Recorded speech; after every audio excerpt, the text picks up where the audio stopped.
وَكَذَلِكَ بَعَثْنَاهُمْ لِيَتَسَاءَلُوا بَيْنَهُمْ قَالَ قَائِلٌ مِّنْهُمْ كَمْ لَبِثْتُمْ قَالُوا لَبِثْنَا يَوْمًا أَوْ بَعْضَ يَوْمٍ قَالُوا رَبُّكُمْ أَعْلَمُ بِمَا لَبِثْتُمْ فَابْعَثُوا أَحَدَكُمْ بِوَرِقِكُمْ هَٰذِهِ إِلَى الْمَدِينَةِ فَلْيَنظُرْ أَيُّهَا أَزْكَىٰ طَعَامًا فَلْيَأْتِكُم بِرِزْقٍ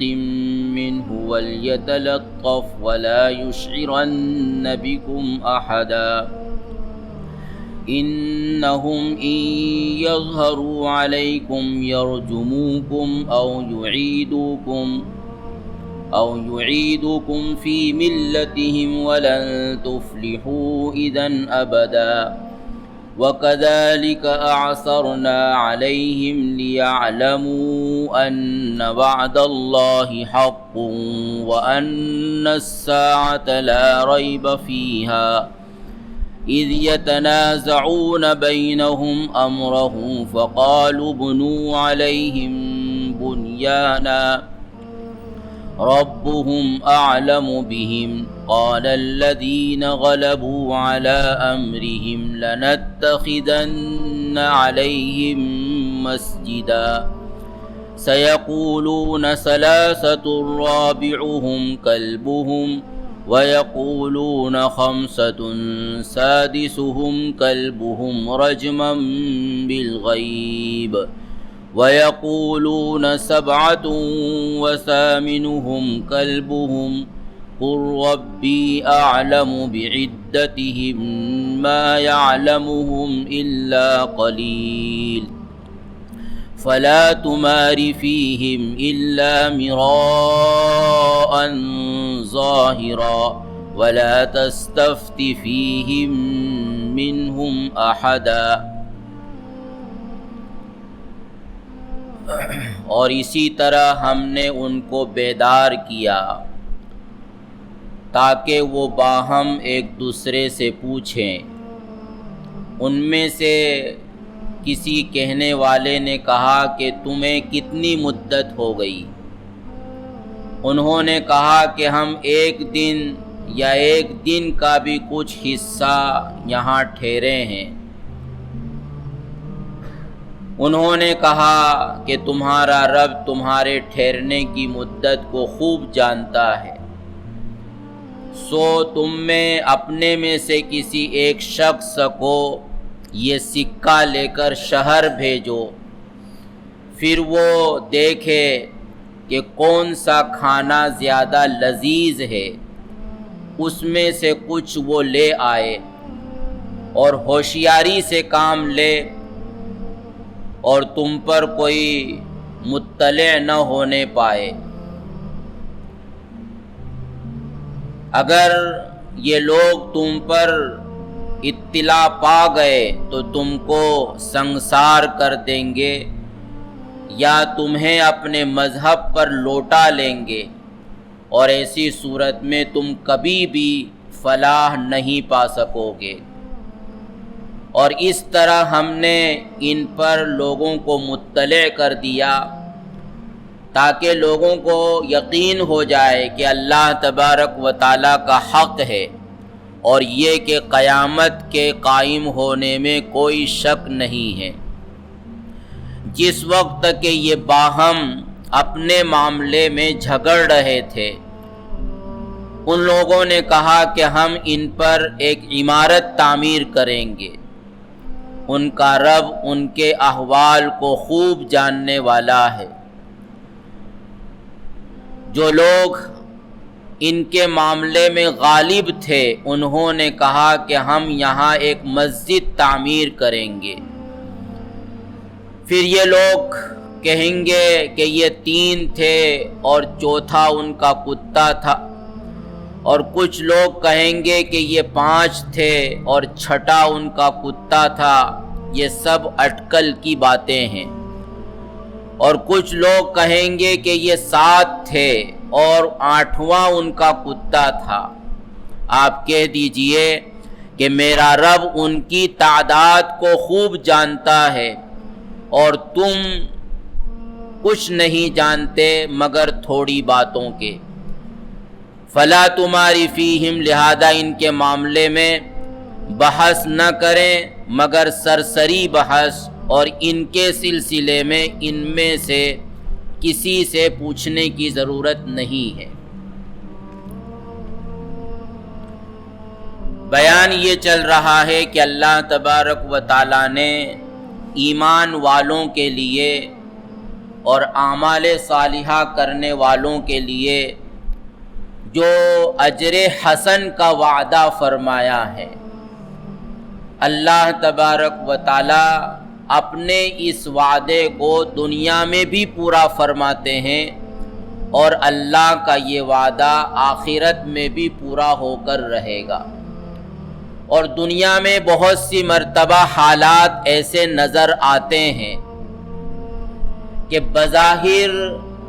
ایمان والے ختم ہو جائیں گے اور ان کا کوئی نام و نشان نہیں رہے گا، یا یہ انتہائی قسم پرسی کے عالم میں دنیا میں زندگی گزاریں گے، نہ ان کو عزت ملے گی، نہ ان کو وسعت ملے گی، نہ ان کو خوشحالی نصیب ہوگی۔ تو حالات یہ بتاتے ہیں کہ ایمان والوں کا فیوچر بالکل تاریک ہے، اور کچھ زمانے کے بعد یہ بالکل ختم ہو جائیں گے۔ لیکن ایسے ماحول میں بھی اور ایسی اسباب کی دنیا میں ایک ظاہری اسباب پر نظر رکھنے والے کو جو حالات نظر آتے ہیں، ان حالات میں بھی اللہ تبارک و تعالی اپنے بندوں کی اور ایمان والوں کی حفاظت فرماتے ہیں، اور ان کے ساتھ جو اللہ تبارک و تعالی نے اجر حسن کا وعدہ کیا ہے، وہ اجر حسن کا وعدہ پورا ہوتا ہے۔ تو تاریخ میں ایسے بہت سے واقعات ہیں، تو انہی میں سے یہ واقعہ بیان چل رہا ہے کہ اصحاب کہف، یہ پوری کنٹری ان کے مخالف تھی، ان کی جان کی دشمن بنی ہوئی تھی، اور ظاہر اسباب میں ان کے بچنے کی کوئی صورت نہیں تھی۔ اور تو ایسے موقع پر اللہ تبارک و تعالیٰ نے کس طرح ان کی حفاظت فرمائی ہے کہ انسان اس کا تصور بھی نہیں کر سکتا۔ جو جانوروں کے رہنے کی جگہ تھی، ان کو انسانوں کے رہنے کی جگہ بنا دیا۔ ایسی جگہ تھی کہ جہاں انسان کی صحت کے اسباب مفقود تھے، وہاں اللہ تبارک و تعالیٰ نے صحت بخش آب و ہوا پیدا کر دی، دھوپ اور سائے کا انتظام کر دیا، اور کھانے پینے کے اگرچہ کچھ اسباب نہیں تھے، لیکن اللہ تبارک و تعالیٰ نے ان کو ایسی لمبی نیند سلا دیا کہ کھانے پینے کی ضرورت ہی نہیں رہی، اور اللہ تبارک و تعالیٰ نے ان کے ایمان کی بھی حفاظت فرمائی اور ان کی جان کی بھی حفاظت فرمائی۔ اور جس جگہ وہ جا کر ٹھہرے تھے وہ جنگل تھا، درندے جہاں ہوتے ہیں، زہریلے جانور جہاں ہوتے ہیں، لیکن اس ماحول میں بھی اللہ تبارک و تعالیٰ نے ایسی حفاظت فرمائی کہ کسی کو وہاں قریب جانے کی بھی ہمت نہیں ہوتی تھی۔ چنانچہ قرآن نے کہا کہ وہ سو رہے تھے، لیکن دیکھنے والا اگر دیکھے تو یہ محسوس ہو رہا تھا کہ یہ تو جاگ رہے ہیں، اور اللہ تبارک و تعالیٰ ان کو کروٹ بھی دلا رہے تھے۔ ان کا کتا بھی اس طرح وہاں بیٹھا ہوا تھا گویا کہ وہ پہرے داری کر رہا ہو، اور عجیب اللہ تبارک و تعالیٰ نے ان کے باب میں رعب کی کیفیت طاری کرتی تھی کہ جو بھی ان کو دیکھتا تھا تو اس کے دل میں رعب سما جاتا تھا، اور وہاں اندر جانے کی وہ ہمت نہیں کرتا تھا، اور اگر کسی نے ہمت کر لی اندر جانے کی تو ایک دو قدم جانے کے بعد کچھ ایسی ڈراؤنی کیفیت پیدا ہو جاتی تھی کہ وہ وہاں سے الٹے پیر بھاگتا تھا۔ یہ سب اللہ تبارک و تعالیٰ کی طرف سے ان کی حفاظت کے انتظام ہوئے۔ اور موجودہ سائنس کے اعتبار سے اگر دیکھا جائے تو اہل سائنس یہ کہتے ہیں کہ انسان اگر اپنی آنکھوں کو 6 مہینے تک بند رکھے، 6 مہینے تک وہ اپنی آنکھ کھولے ہی نہ، یا وہ ایسی جگہ ہو کہ جہاں چاروں طرف اندھیرا ہو اور وہ دیکھ ہی نہ سکتا ہو، تو 6 مہینے کے بعد اس کی آنکھوں کی روشنی خود بخود ختم ہو جائے گی۔ یہ سائنس کا تجربہ ہے اور ان کی ریسرچ ہے۔ تو یہاں اللہ تبارک و تعالیٰ نے ان کے لیے جو انتظام فرمایا کہ وہ 6 مہینے نہیں 300 سال یعنی صدیوں سوتے رہے، 300 سال سوئے، یہ تو ان کے رہنے کی مدت ہے کہ وہاں وہ غار میں اتنے سال تک رہے، لیکن بہرحال ایک طویل زمانے تک سینکڑوں سال وہ سوتے رہے۔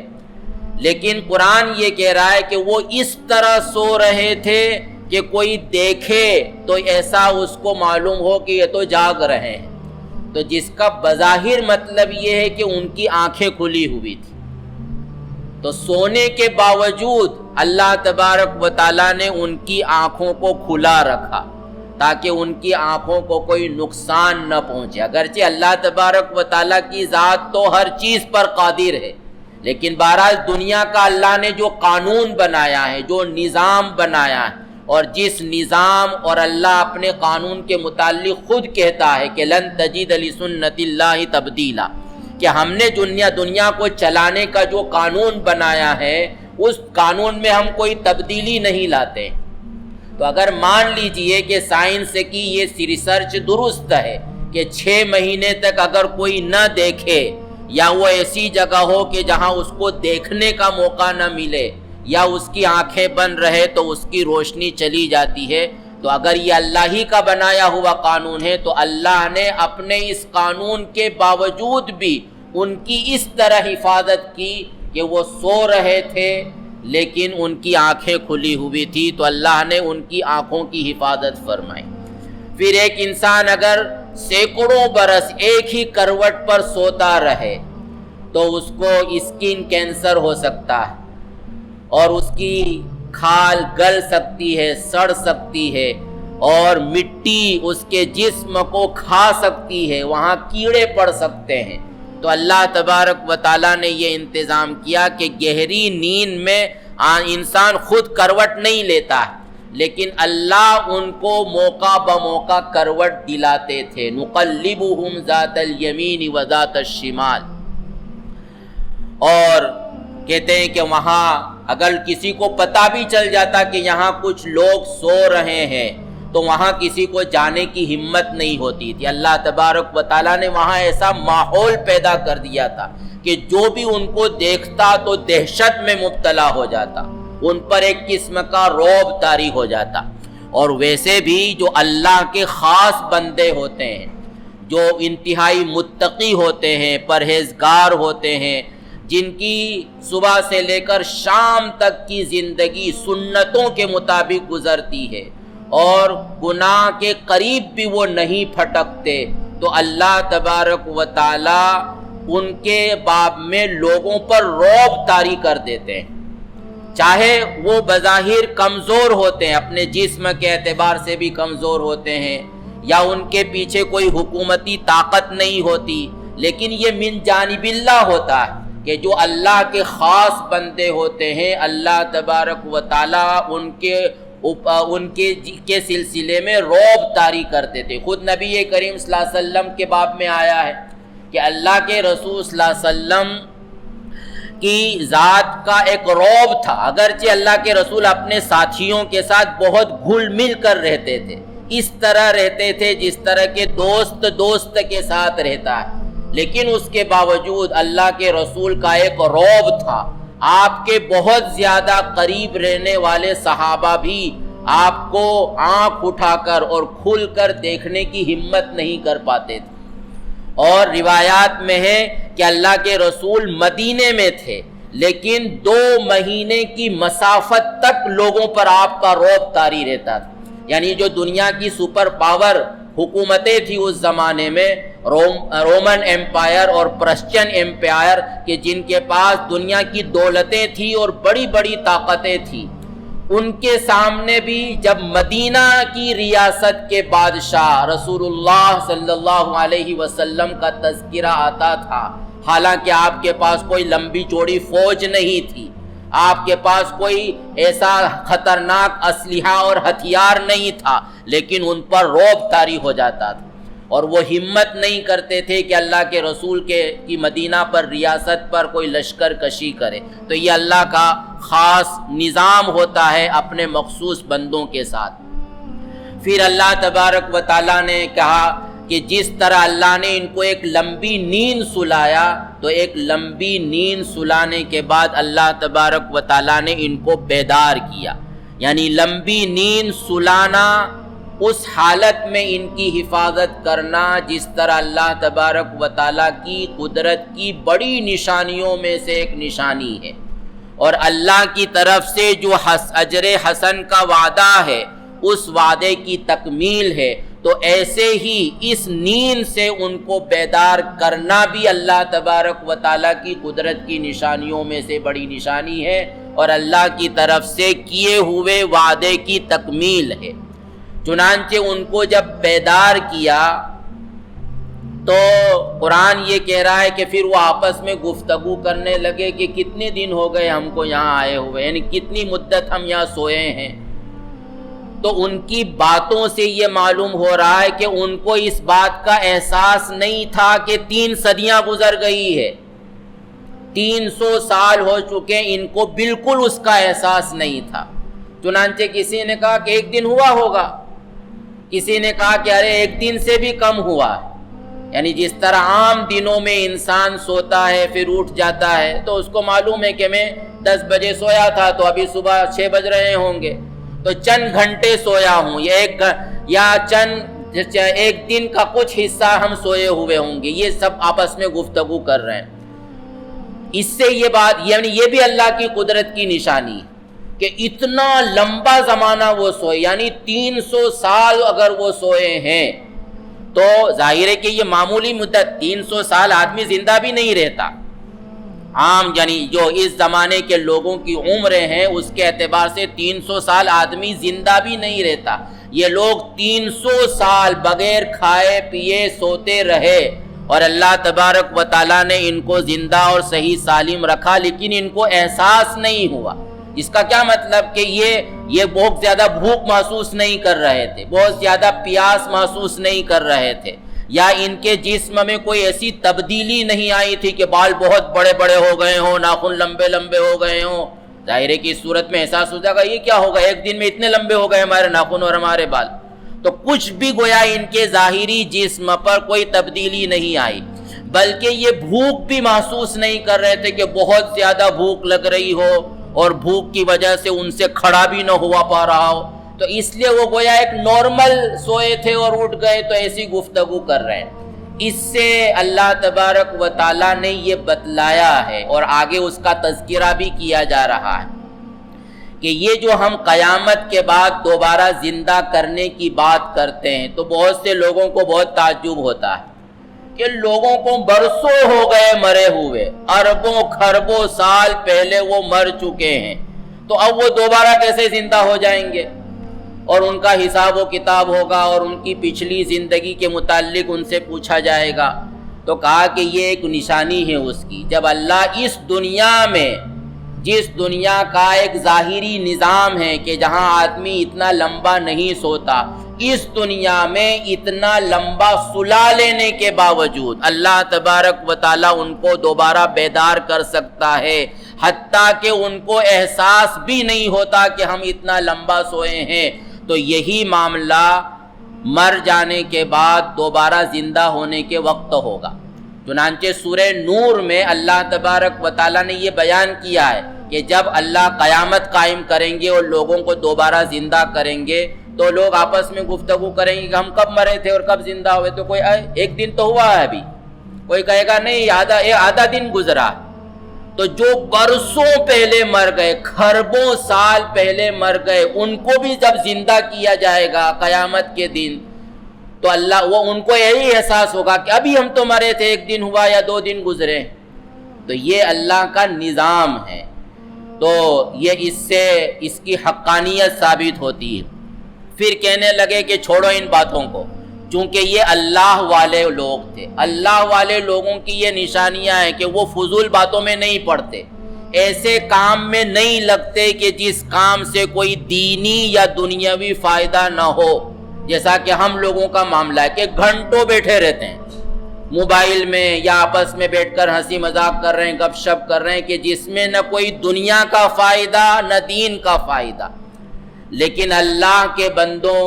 اور حقیقی مسلمانوں کی پہچان میں سے ایک پہچان یہ بھی ہے کہ وہ فضول باتوں میں نہیں لگتے. تو کچھ گفتگو تو انہوں نے کی کہ کتنے دن ہوئے ہیں، کتنی رات ہوئی ہے، لیکن پھر کہنے لگے کہ ربکم اعلم بما لبثتم. ارے چھوڑو، اس سے کیا فائدہ کہ کتنے دن ہوئے اور کتنے دن سوئے، ان باتوں کو چھوڑو، جو کام کرنا ہے وہ کرو. اور پھر ان کو معمول کے مطابق کہ آدمی رات کو سوتا ہے تو صبح ناشتے کا انتظام کرتا ہے، تو انہوں نے کہا کہ جاؤ، جو آدمی ان کا مقرر تھا مشورے سے طے کیا کہ ایک آدمی بازار جا کر کچھ کھانا لے آئے، تو کہا کہ فَبْعَثُوا أَحَدَكُمْ بِوَرِقِكُمْ هَٰذِهِ إِلَى الْمَدِينَةِ. اس سے معلوم ہوا کہ وہ اپنے پاس پیسے لے کر گئے تھے. یعنی یہی میں نے پہلے کہا تھا، جو بات پہلے کہی گئی کہ جو کچھ بھی اپنے گزارے کے لیے سامان وہ لے جا سکتے تھے وہ لے گئے تھے. اور یہ گویا توکل کے خلاف نہیں ہے کہ جب اللہ کے لیے جا رہے ہیں تو اللہ کو جو کرنا ہوگا وہ کرے گا. نہیں، اللہ نے دنیا میں یہ قانون بنایا ہے کہ تم ہاتھ پیر چلاؤ، ورنہ اللہ قادر ہے کہ ہاتھ پیر چلائے بھی تم کو بیٹھے بیٹھے کھلا دے. نہیں، لیکن اللہ نے قانون بنایا کہ دنیا میں محنت کرنا پڑے گی، اور محنت کرو گے تو تم کماؤ گے اور اپنی ضروریات کو پورا کر سکو گے. بیٹھے بٹھلائے تم کو کوئی کھلائے گا نہیں اور تمہاری ضرورتیں پوری نہیں ہوں گی. تو یہ اللہ کے راستے میں نکل رہے تھے، اللہ کے خاطر اتنی بڑی قربانی دے رہے تھے. اور یہ کوئی شہر کے رہنے والے عام آدمی نہیں تھے. تاریخ کی روایات سے معلوم ہوتا ہے کہ ان کا تعلق رائل فیملی سے تھا، یعنی یہ بادشاہ کے دربار میں رہنے والے آدمی تھے، یعنی اونچی پوسٹوں پر تھے یہ. تو ان کی دنیا کی زندگی بڑی شاہانہ گزر رہی تھی. لیکن اس کے باوجود جب دین کا معاملہ آیا، اپنے ایمان کی حفاظت کا معاملہ آیا، تو اپنی اس شاہانہ زندگی کو انہوں نے چھوڑ دیا اور سب کچھ چھوڑ چھاڑ کر شہر سے دور پہاڑ کے دامن میں چلے گئے. تو بہرحال یہ کچھ پیسے بھی اپنے ساتھ لے کر گئے تھے، اور ہو سکتا ہے کہ کھانے پینے کی چیزیں بھی لے کر گئے ہوں. تو جب تک کھانے پینے کی چیزیں رہی کھاتے رہے، اور جب ختم ہو گئی تو پھر وہ چھپ چھپا کر شہر میں جاتے تھے اور وہاں سے اپنی ضروریات کا سامان لے کر اپنی ضروریات پوری کرتے تھے. تو اب یہ طویل زمانے کے جب بعد بیدار ہوئے تو یہ تو سمجھ رہے تھے کہ وہی نارمل حالت ہے. تو انہوں نے کہا کہ بھیجو اپنے آدمی کو جو کھانا لے کر آئے. تو کہا کہ فَلْيَنْظُرْ أَيُّهَا أَزْكَىٰ طَعَامًا. أَزْكَىٰ طَعَامًا کا ایک مطلب تو یہ کہ دیکھنا حلال کھانا لے کر آنا، چونکہ ان کا یہی تصور تھا کہ وہی بت پرستوں کی حکومت ہے جہاں حلال اور حرام کی کوئی تمیز نہیں کی جاتی. ویسے جھٹکے کا گوشت بھی ملتا ہے، تو اس لیے کہیں ایسا نہ ہو کہ ہم حرام کھانے میں ملوث ہو جائیں، تو اس لیے پوری تحقیق کر کے لانا کہ یہ حلال کھانا ہے. لیکن دیگر مفسرین کی رائے یہ کہ ازکا طعامن کا مطلب حلال کھانا نہیں. اس کا مشورہ دینے کی کیا ضرورت تھی ان کو؟ یہ تو ان میں سے ہر آدمی اسی لیے تو نکلا تھا کہ حرام سے بچنا ہے، تو مشورہ دینے کی ضرورت ہی نہیں تھی کہ حلال کھانا لانا ہے. ہر آدمی چوکنا تھا اس معاملے میں کہ میں تو اپنی دین کی حفاظت کی خاطر قربانی دے رہا ہوں، تو میں حرام میں اور گناہ میں ملوث نہیں ہونا چاہتا. تو مراد یہ ہے کہ وہ چاہتے ہیں اچھا سا کھانا لانا، روکھا سوکھا نہیں، اچھا کھانا ہونا چاہیے جو زبان کو اچھا لگے، چٹکارا ہو جس میں، ایسا ویسا کھانا نہیں. اس سے بھی یہ بات دوسری بات معلوم ہوتی ہے کہ اچھا اور عمدہ کھانے کا انتظام کرنا یہ گویا اللہ والا ہونے کے منافی نہیں. یعنی اللہ والا ہونے کا یہ مطلب نہیں کہ جو چاہے وہ کھا لے، کہ سوکھی روٹی کھا رہا ہے، نمک سے روٹی کھا رہا ہے. اللہ والا ہونے کا یہ مطلب نہیں ہوتا جیسا کہ لوگ سمجھتے ہیں کہ اللہ والے بن جائیں گے تو گویا سوکھی روٹی کھانا پڑے گی. نہیں، اللہ والا جو ہوگا تو وہ اور زیادہ اللہ اس کو لذیذ کھانا کھلائے گا، اس کی زندگی اور زیادہ عمدہ گزرے گی۔ تو یہ اللہ والے ہونے کی خلاف نہیں ہے کہ انسان اچھے پہننے کا، اچھے اوڑھنے کا، اچھے مکان کا، اچھے کھانے کا انتظام نہ کرے۔ مقصد یہ ہوتا ہے کہ وہ دنیا میں دل نہ لگائے، اس کا دل تو اللہ کے ساتھ لگا ہوا، اور ان چیزوں کے پیچھے وہ زیادہ نہ پڑے، جو آسانی سے مل جائے اس سے اپنی ضرورت کو پورا کر لے، یہ ہونا چاہیے۔ ہمیشہ انسان اسی کی فکر میں رہے تو یہ اللہ والا ہونے کی علامت نہیں۔ تو بہرحال انہوں نے کہا کہ اچھا کھانا لے کر آنا کہ جو لذیذ ہونا چاہیے، اور ہدایت دی کہ دیکھو ماحول ہمارے خلاف چل رہا ہے تو وَلْيَتَلَطَّفْ، ہوشیاری سے جا کر آنا، چھپ کر جانا، کوئی ایسی بات نہ کرنا کہ جس سے لوگوں کو پتہ چل جائے کہ یہ وہی لوگ بھاگے ہوئے لوگ ہیں جن کی تلاش ہو رہی ہے شہر میں۔ تو اور اگر کسی سے بات کرنا ہو تو نرمی سے بات کرنا، خامخواہ جھگڑا مول مت لینا ورنہ سب ہم پکڑے جائیں گے۔ تو وَلْيَتَلَطَّفْ وَلَا يُشْعِرَنَّ بِكُمْ أَحَدًا، اور تم پر کوئی مطلع نہ ہونے پائے۔ تو اس طرح سمجھا کر اپنے سے ایک آدمی کو شہر میں بھیجا کہ وہ شہر جا کر کھانا لائے۔ اب ظاہر ہے کہ یہ آدمی گیا ہوگا،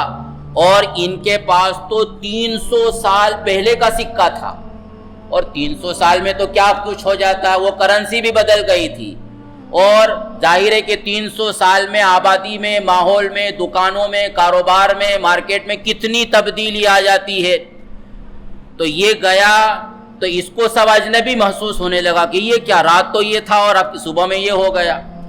اور دیکھنے والے لوگوں کو بھی تعجب ہوا کہ یہ کہاں کا آدمی آ گیا، کیونکہ 300 سال میں آدمی کی تہذیب بھی بدل جاتی ہے، اس کے رہنے سہنے کا انداز، گفتگو کرنے کا انداز، کپڑے پہننے کا انداز بھی بدل جاتا ہے۔ اور پھر اس نے سکہ نکال کر دیا تو لوگ اور تعجب ہو گئے، اور اس کو پکڑ لیا کہ لگتا ہے اس کو پرانا کہیں دفینہ مل گیا، کہ یہ 300 سال پرانا سکہ آج بازار میں چلانے کے لیے آ گیا۔ تو اب اس طرح ان کی پول کھل گئی، وہ اپنے آپ کو چھپانا چاہتا تھا، لیکن اس طرح اس پر لوگ سب جمع ہو گئے، اور سیدھے آہستہ آہستہ بادشاہ تک بات پہنچ گئی کہ ایسا ایک آدمی آیا ہے اور وہ ایسی ایسی باتیں کر رہا اور 300 سال کا پرانا سکہ لایا ہے۔ تو اب جو گفتگو ہوئی اور تحقیق کی تو پتہ چلا کہ یہ وہی لوگ ہیں جو ہسٹری میں لکھا ہوا ہے کہ 300 سال پہلے 7 آدمی ہمارے شہر سے ایسے غائب ہو گئے تھے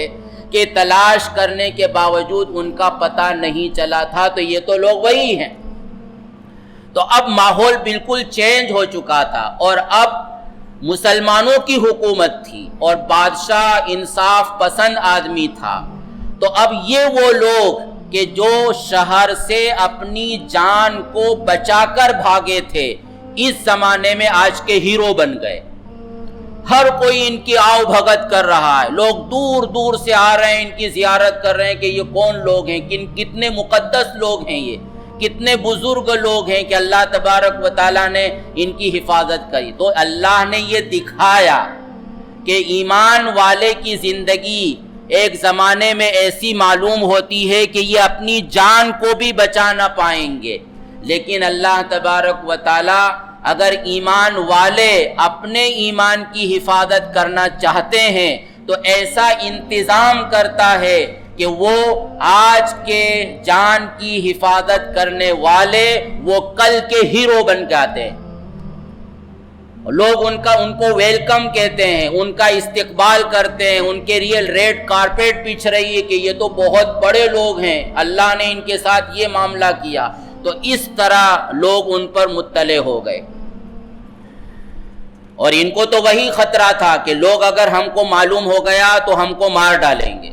یا ہم کو مجبور کریں گے تم کو یہ مذہب اختیار کرنا ہوگا، لیکن اللہ تبارک و تعالیٰ نے یہاں ایک دوسرا نظام چلا دی۔ تو اس طرح اللہ تبارک و تعالیٰ نے حالات میں انقلاب پیدا کیا۔ تو اب یہاں اللہ تبارک و تعالیٰ خاص طور پر 2 باتیں تنبیہ کے طور پر کہہ رہا، جیسا کہ بار بار کہا گیا کہ یہ کوئی قصے اور کہانی کی کتاب نہیں،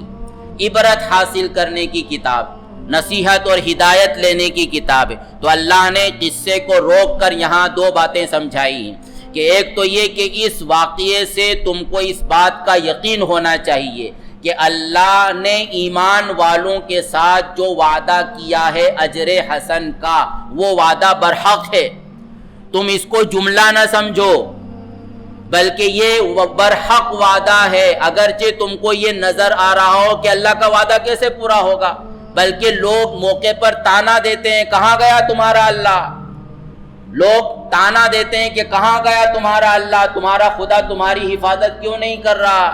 کیوں تم کو یہ ذلیل کر رہا ہے۔ تو ایسے حالات آتے ہیں، لیکن ان حالات میں بھی اگر ایمان والا اپنے ایمان پر ثابت قدم رہتا ہے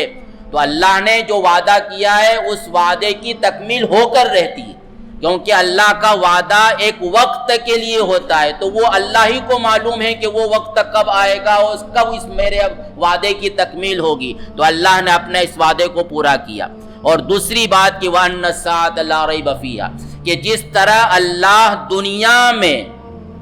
حالات لاتا ہے لیکن وہ حالات پلٹ جاتے ہیں، انقلاب برپا ہوتا ہے اور اللہ کا وعدہ پورا ہوتا ہے، تو اسی طرح ایمان والوں کو کا جو فائنل ریزلٹ ملنے والا ہے